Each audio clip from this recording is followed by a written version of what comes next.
This article is called 3 Types of Food You Probably Didn't Know Have MSG. It comes from a great website called healthimpactnews.com, and I recommend them very strongly because this is an excellent, excellent article written by Natasha Longo, L-O-N-G-O, from a website called Prevent Disease. And there's a lot of stuff out there that's really good, and this article is one of the best articles I've seen on this subject because it gets into the details. Monosodium glutamate, MSG, is not a nutrient. It's not a vitamin.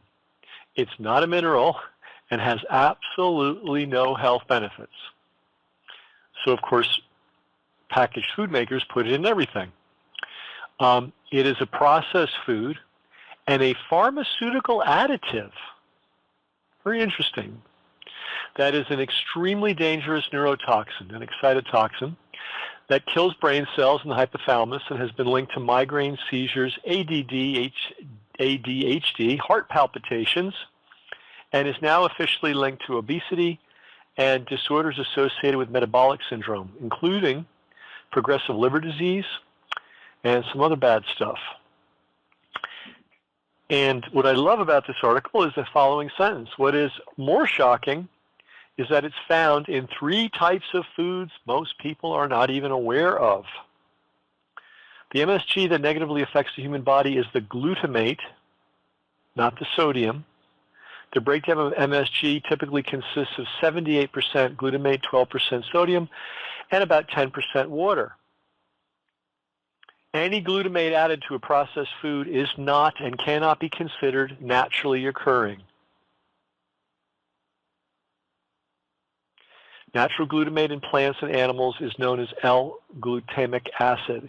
In contrast, processed free glutamic acid, MSG, contains both L-glutamic acid and D-glutamic acid. That's pretty easy to follow, right? You don't need to be a rocket scientist. And it's accompanied by pyroglutamic acid and other impurities. The impurities differ according to the starting materials and the methods used to produce the glutamic acid, the MSG. It is only acid hydrolyzed proteins that contain mono and dichloropropanols. Wow, that's complicated, but here's what you need to know. It's carcinogenic. And it is only reaction flavors that contain heterocyclic amines, also carcinogenic. Now, thanks to our beautiful and corrupt and criminal FDA, the definition for process-free glutamic acid, MSG, which we've just told you is implicated in numerous diseases, including liver disease, is, quote, naturally occurring because the basic ingredients are found in nature. So I guess by that definition, cocaine is naturally occurring because, coca leaves, right? Quote, naturally occurring does not mean that a food additive is being used in its natural state. Wow, let's focus on that sentence. That's so important. Naturally occurring does not mean that a food additive is being used in its natural state. Naturally occurring only means that the food additive began with something found in nature. By the crooked, corrupt, criminal FDA definition, I add that part, the ingredient monosodium glutamate is natural. So is hydrochloric acid. So is arsenic. And I'll throw in so is lead and mercury. Quote, natural, especially in our beloved food industry, does not mean safe. Wow, I'm in love with this writer. She's not pulling any punches, and she's super detailed. Takeaway, natural does not mean safe.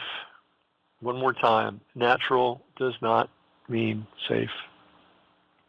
Process-free glutamic acid, MSG, is created when protein is either partially or fully broken apart into its constituent amino acids, and glutamic acid is secreted from selected bacteria. It's the MSG is actually the waste product of bacteria that's produced in factory. You can go to a food encyclopedia and read the grim details.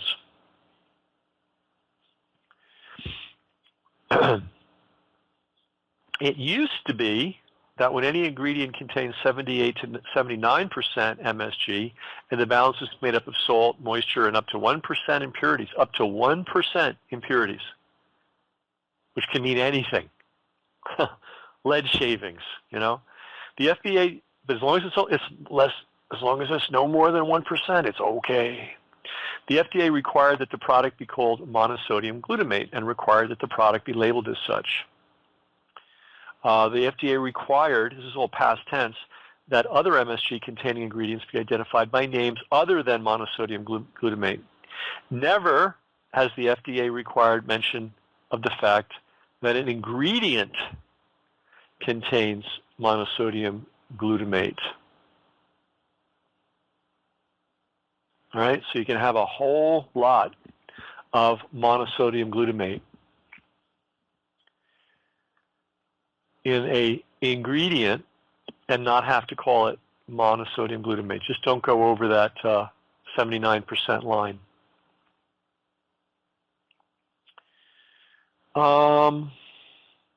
It's made from a specific combination of amino acids, reducing sugars, animal and vegetable fats or oils, and hydrolyzed vegetable protein. However, here we are in the present. It is now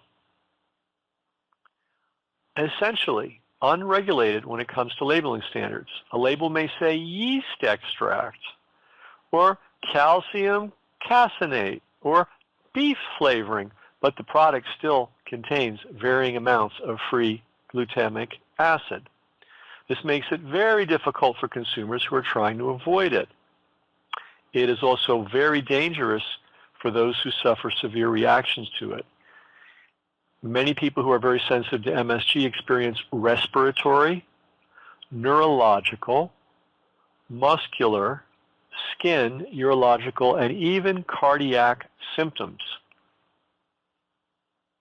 Now, there's always a spectrum, right? There's some people that might die, you know. They could literally keel over from exposure to something. Other people might get sick immediately. Other people might be able to take it until they can't take it anymore and their body fails. And everybody goes, gee, what happened? And they go to the doctor and he goes, I don't know. Pay the receptionist on the way out. Okay, here's some of the foods that have MSG. Dairy. Many of the fat-free and reduced fat milks, please avoid that crap, tend to be made from powdered milk that contains processed free glutamic acid, that's MSG. Pasteurization affects the MSG content, especially those milks that are ultra-pasteurized. The higher temperatures break down more milk protein, resulting in more processed MSG. What about the organic whole milk? Unfortunately, those aren't safe from additional MSG either. Granted, the label doesn't specifically state that ingredient, but all of the following may contain MSG. So if it's ultra-pasteurized, powdered milk, cottage cheese, fat-free milk, yogurt. Now, homemade yogurt? No. High-quality yogurt? Probably not. Supermarket yogurt? Uh-huh. Reduced fat milk, ice cream.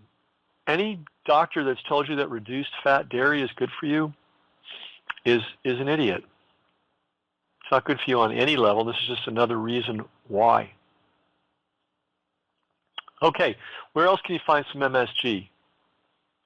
In fresh fruits and vegetables. Oh my God, you're kidding me.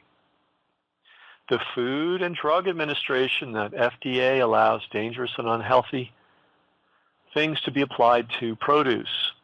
The USDA certified seal does not regulate crops after they are harvested. And the USDA offers no guarantee of the absence of MSG. Oxygro is a very controversial chemical-based growth enhancer that is improved by the EPA for spraying on fruits, vegetables, and grains. Now, when something's controversial, it means it's poison, and some PR agencies of chemical companies manage to cloud the issue so it becomes a controversy. It is a mixture of equal parts something called GABA, which is not good for you, casein hydrosylate, which is not good for you, and our old friend MSG dissolved in water. The free glutamic acid or L-glutamic acid component being used by its manufacturer, Emerald Bioagriculture, contains L-glutamic acid, an amino acid found in protein, and it also contains D-glutamic acid, pyroglutamic acid, and other chemicals referred to in the industry as, quote, contaminants. The free glutamic acid used in Oxygrow is processed free glutamic acid, MSG. It is manufactured in chemical plants where, here's how it's made, folks, selectively, genetically engineered bacteria feeding on a liquid nutrient medium excrete the free glutamic acid they synthesize outside of their cell membrane into the liquid medium in which they are now grown.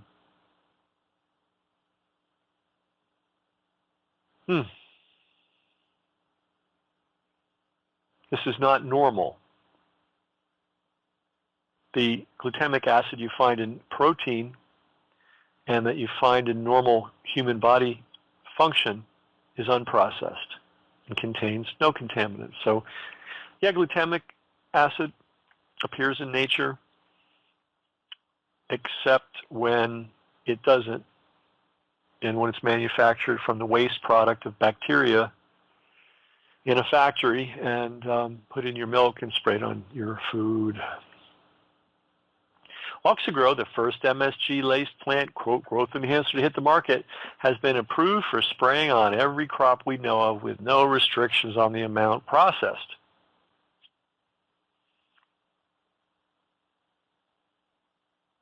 I mean, why limit it?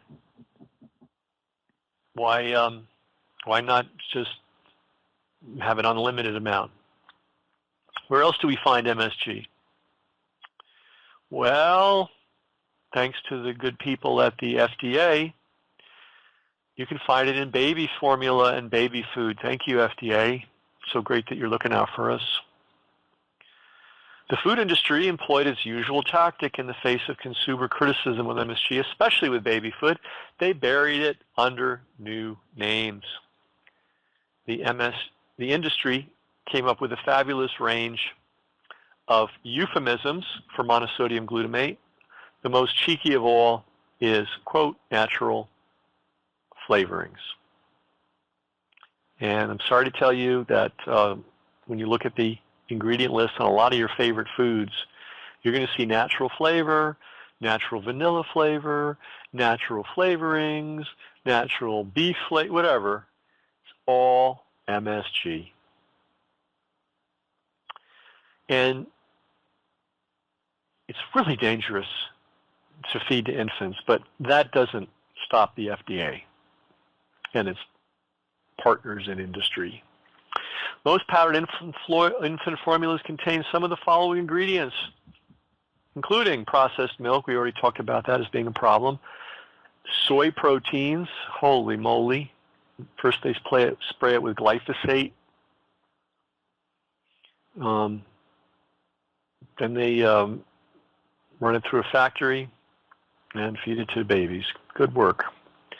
Enzymatically hydrolyzed reduced minerals, whey protein concentrate, corn syrup solids, casein hydrosylate, modified cornstarch, that's another one, and carrageenan, which are broken down in MSG during the manufacturing process.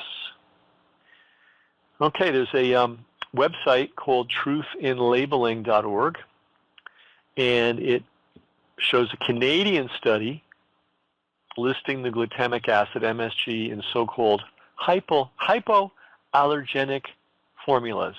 So let's rewind the tape here. MSG is a neurotoxin and excitotoxin. Babies have very vulnerable and fast-growing brains.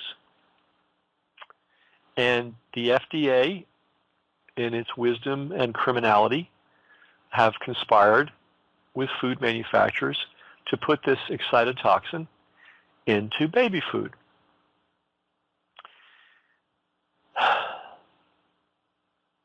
All right. Here's some of the covers that they use to hide the fact there's MSG in the food. Plant proteins, hydrolyzed corn gluten. Frankly, if you eat something named hydrolyzed corn gluten, you get what you deserve. I mean, come on. But anyway, and then hydrolyzed pea protein, textured protein. Hey, all those great soy burgers and stuff. Did you know that Bill Gates funded something called the Impossible Burger? And when they did a test on it recently, it had 11 times the amount of glyphosate as the next. Like glyphosate is the toxin that's in Roundup that a court in California found gave at least one person cancer. And his product has 11 times the amount of glyphosate as the next nearest veggie burger. You wonder why he spends a lot of his money on health care, because he knows what he and his buddies are doing to the health of Americans. You think he eats this crap? You think he and his family and children eat any of this garbage? Well, he might, because he looks like death warmed over. But a lot of these guys, believe me, are hip to all this. They're not eating any of this. They're selling it to you, but they're not going to eat it. So anyway, yeast extract, calcium caseinate, sodium caseinate, gelatin, disodium guanylate, disodium inosinate, carrageenan, xanthan gum, which is in every damn packaged food you'll ever see, maltodextrin, natural flavor, barley malt, boy, that sounds healthy, malt extract, soy protein isolate. We're talking about every one of these things contains MSG. Ultra pasteurized soy sauce. Doesn't that sound good? Ultra, not just pasteurized, ultra pasteurized. Because God forbid that you get a fermented food in your system. Might do you some good. So we got to ultra pasteurize it before we give it to you and put some MSG in it. I mean, it's almost a joke.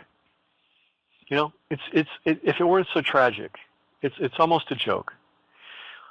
All right, so what else has MSG in it? Whey protein concentrate, soy protein concentrate, whey protein isolate, protease enzymes. By the way, I had a friend that her doctor, her trained person, chose her to take some whey protein. Well, she did. A couple of weeks later, she broke out with the worst rashes. Well, she never had rashes before, so I guess they were, by definition, the worst that she's ever had, and it took many months of being off the whey protein to get rid of them. You know, so many diseases and illnesses and, you know, reactions and, you know, why am I sick? Why am I tired? Why do I have this rash? Why this? Why that? A lot of this can be traced to the garbage that is put in processed foods, packaged foods. All right, what else do they hide MSG in?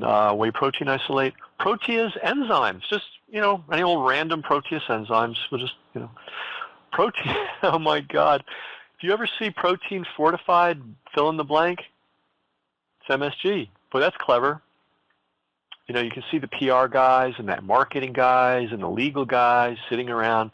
Okay, how can we put this cheap garbage poison in their food and make them like it?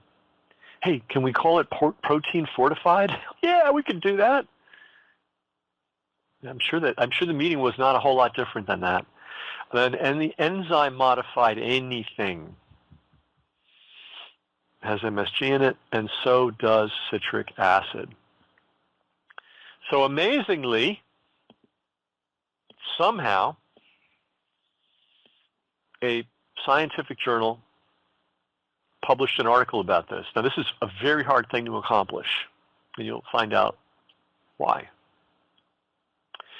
The new study in the Journal of Medicinal Food identified MSG as a critical factor in the initiation of obesity and cannot counteract this effect, but can slow the progression of related liver disease. I really don't know what that even means. Anyway, MSG is a critical factor in the initiation of obesity. And then eating less won't counteract it. But you can slow the progression of liver disease by stopping to eat MSG. I mean, it's sad. You look around and you just see so many people that are so obviously sick, and they don't know why. And they're good people. They're hardworking people. They're eating all the natural food. They're eating all the fat-free, low-fat food, and they're ruining their livers. And once your liver goes, anything can happen, right? So Makoto Fujimoto and a team of international researchers from Japan, the U.S., and Italy monitored the weight gain and development of non-alcoholic fatty liver disease and its progression to non-alcoholic steatohepatitis. So something about hepatitis, which we know is a liver disease, in MSG-treated mice fed either a calorie-restricted or regular diet. So didn't really matter. Once you get that disease, you can't really counteract it, but you can slow down the progression by stop eating it, the bad stuff. Co-editor-in-chief Sampath Parthasarathi. Wow, this is remarkable. She's she's a part of the study. She's the person that did the study, the Florida Hospital Chair of Cardiovascular Sciences, University of Central Florida. Said, boy, she must be in a world of trouble, and I bet she is. Said that MSG has been deemed safe as a food additive. Its dosage, interaction with other drugs, its effects on vulnerable populations and its effects on chronic inflammatory diseases and neurological diseases are unknown. But going back to the beginning, and since we know that it is not a nutrient, it is not a vitamin, it is not a mineral, and has absolutely no health benefits, why would we knowingly eat this? And the answer is people don't knowingly eat it. They're lied to by food manufacturers with the connivance, help, and assistance of the FDA. That's the news. It's a jungle out there, especially in the supermarket.